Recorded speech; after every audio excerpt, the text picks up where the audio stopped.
Let's talk psychology, tulpamancy, and schemas.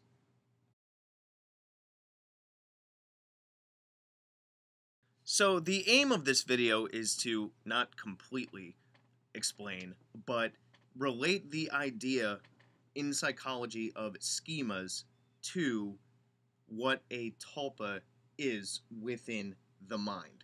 So I'm going to pull up a couple of sources to kind of help me digest and explain what schemas are, and then let's see if we can apply them to tulpamancy and what tulpas are. And by the way, this video will essentially only be from the psychological model. So schemas, if I look at a couple of definitions that I can dig up here, a schema is a mental concept that informs a person about what to expect from a variety of experiences and situations. Schemas are developed based on information provided by life experiences and are then stored in the memory. Now, when I was in college, one of the ways that schemas were explained to me is, and I'm going to try to digest the example as best as I can for you guys, but a little kid happens to see an animal with four legs, a tail, and ears, right? And they're like, "Oh, what's that?" And they learned that it's called a dog, right? And then so they identified the characteristics of a tail, hair, four legs, a snout, ears, all those traits, and call it a dog.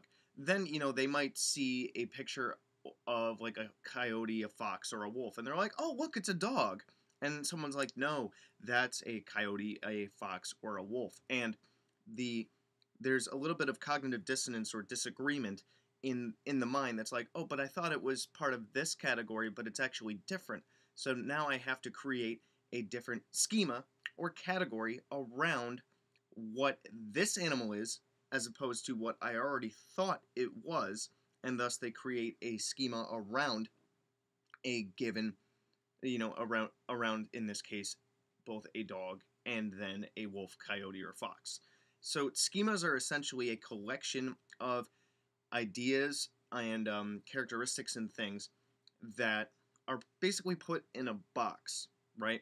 And we even have these things when it comes to different like emotional reactions and stuff, and we even have them around essentially any category you can think of. If you think of one of your friends, right? You can describe what they look like, what they sound like, all of their different traits. So you have essentially a box in your mind for all of these categories, from a friend to what an animal looks like to what a car looks like versus an SUV versus a truck. And when when the mind learns something new, it tries to organize it in a box. And the way that I've been able to kind of identify and digest this kind of thing is, okay, if all ideas that we have in our minds are a specific set of neural patterns firing, which is created from our thoughts. And as I don't think I've explained this before, but the brain works as efficiently as it possibly can because the brain is an energy intensive organ relative to its size, and it works in the way of just getting the best gas mileage, I guess you could say, out of the energy that's used. Which is why when we think about certain things, we can pull up all sorts of associations and stuff with it. Think about one of your friends and you can just rattle off all their traits. If I gave you the word cat, like mine, like my guys, what can you instantly describe about them? It's because your brain forms these instant connections and associations from a category to all of its different traits.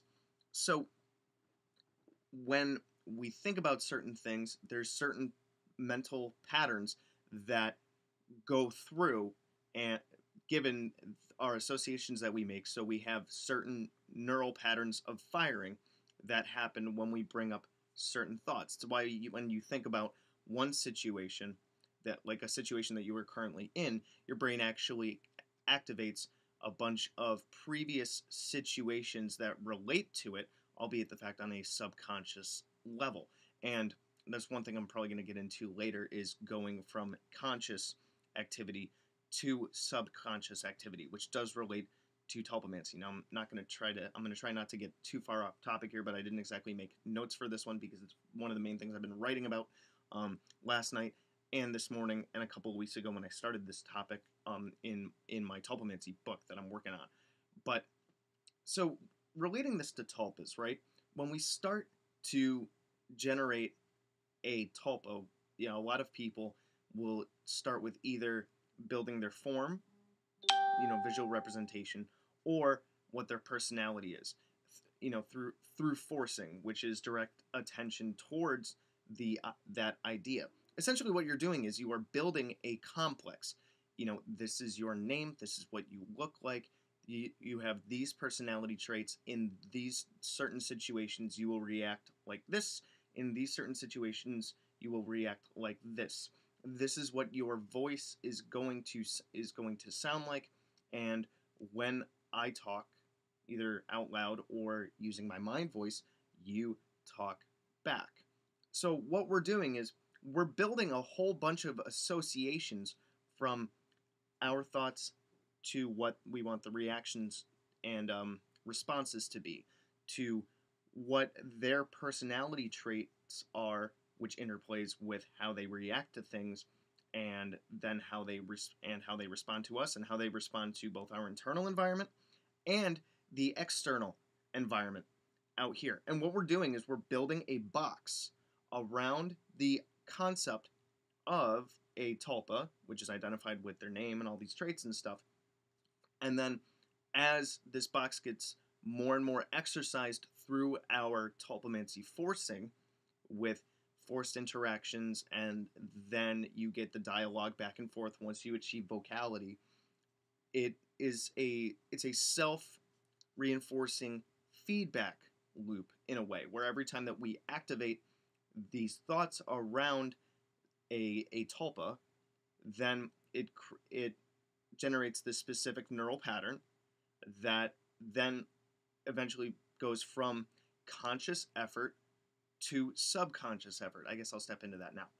So, when we are growing up, right, we learn the ways to react to our environment, and over time they become more and more automatic. The first time that you see a shoe, and then you have to tie your shoe. You watch your parents tie your shoes for you. You watch, other caregivers or maybe even teachers or whatever tie your shoes for you. So you're starting to see them move their fingers around and do the loop, swoop, and pull thing. Comment down below with how you learned it with a rhyme like loop, swoop, and pull if you ever kind of figured that out. Or, even if your parents are like, you just do it like this, right? That'd be kind of interesting to explore. But as we learn how to tie our shoes, it's a very conscious effort. Let's try to relate this to forcing in Tulpamancy, right? Learning how to tie your shoes, going step by step, is akin to forcing in that it's a very conscious activity. Telling the tulpa that they are like this is what their name is, this is how they will react to things, these are their personality traits, is the same as first I untie the laces, then I make one loop, then I make one, I tie one knot, then I make a loop, then I loop it around the other one, and I pull another loop through, then if I want to double knot it, then I tie those loops together. It's a very conscious activity where you have to think about it step by step, but eventually, oh, I need to tie my shoes, boom, done, right? So when we are forcing, even if you step into, when you're doing narration, if you step into parroting, that's making it a very conscious activity where you are thinking about what their responses are. And without too much reliance on parroting, and over time as this becomes more and more habitual and more automatic and more subconsciously activated than consciously activated, you'll find that just like tying your shoes becomes automatic, the eventual responses of your tulpa, given all the ideas and things that you have associated with them through this schema that you have built around them, it becomes more automatic, and that's what leads to what do they call it? Independent agency, and reaching that first moment of vocality when you are talking to them and they respond back to you without any conscious effort from you. When they respond to you without any conscious effort from you, that is essentially because it has become more of a subconscious activity. I would kind of like to theorize here, and I could be wrong, and it would be really interesting to hear about other people's takes from it, other Tulpamancers' takes from it, that when we are creating a tulpa, it is more of a conscious activity to generate a whole bunch of automatic and subconscious responses to our own conscious thoughts. So I kind of think that tulpas, or at least the majority of their framework and groundwork, which is the giant schema that we built around them, just like we would build one around trucks, cars, cats, dogs, and things, is the majority of it is subconscious. It's not like when you have to think about the characteristics of any given idea, of any given schema, when you bring up one activity or one idea, you start to get that flood of information, that preloaded information that comes up. And in education, the idea behind preloading or pre-programming information can really help us with this idea. So I'll step into education for a second, right? So when teaching a new concept, it is first a very, very good idea to activate or bring up other information that can relate to that concept. If you've ever seen like a KWL chart, what I know, what I want to know, and what I will learn. I think that's what KWL is. It's been a long time since I used one of those charts. But anyway, the idea is, what do I already know about this topic? And then what do I want to learn, and what will I learn? So it gives you a guide map. It's the same idea behind, trying to think about it just before I lose my train of thought, but it's the same idea behind when we try to understand and work with schemas. All of the different associations that we have with a given topic is the what we want to know, or what we already know. And then tulpas interacting with the present environment and then generating their automatic responses is kind of the what I know now and what I want to learn thing. Let me know how I did with that, because I kind of think I lost my train of thought on that a little bit.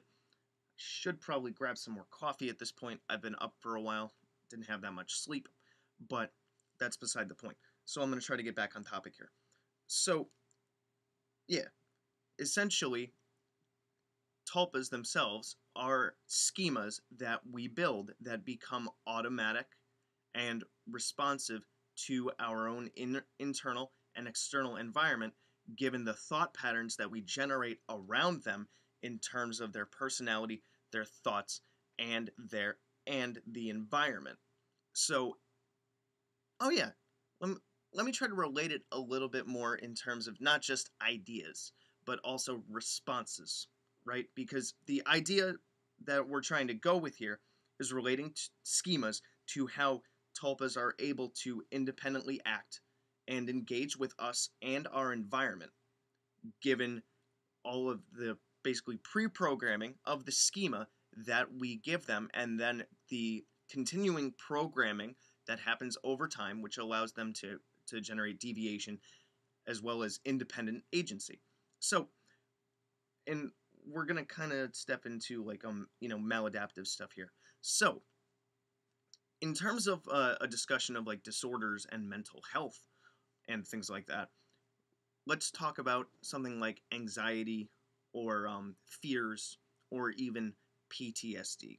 So, someone that has an irrational fear about something has a schema built around that concept, whether it be spiders or heights or tight spaces or the public, or even one funny thing that I saw on a TV show a long time ago, Velcro, right? Where do those fears and our reactions come from. It comes from our associations with those things and just the way that we learned maladaptively to react to those things. So those reactions that we have to certain fears, like I could tell you that the abominable snowman from Rudolph the Red-Nosed Reindeer is honestly scared me as a little kid, and it still kind of freaks me out to this day.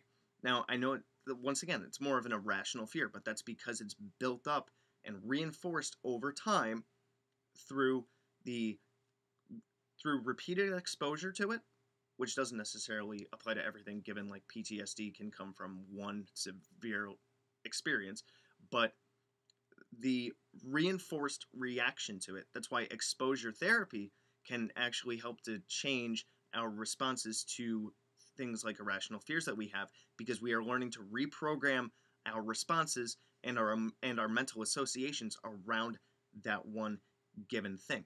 So, relating the idea of, our automatic reactions with things like fears and PTSD and stuff to Tulpamancy.